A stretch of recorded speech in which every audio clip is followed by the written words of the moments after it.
Hey, how you doing? It's Mike with the Barbecue Depot again. Today we had a few questions. We're gonna go over how to install your briquette trays in your Lynx barbecue and your Lynx Sedona grill. We've had a few people contacting us wanting to know exactly how they do it and the positioning. So today we're gonna start with the Lynx grill.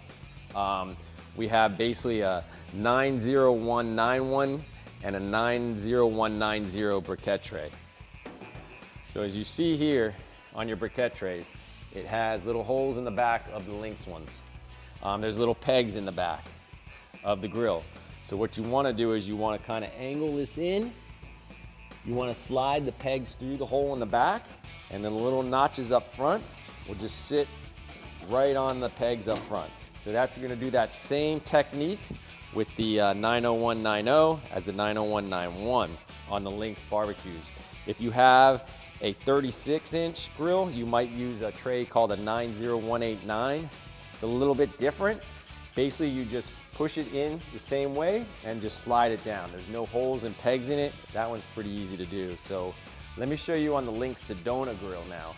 So we have a new tray by them, but they do have the older one with the clips. So this is basically the same thing. It has little notches in the back and then has a longer one in the front. This, just like the Lynx grill, has little pegs in the back.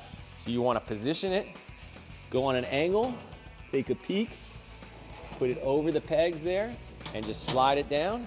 That's how simple it is. And this will work on the 80743, the 80744 trays. Depending on what model you have, those are the trays you're gonna have.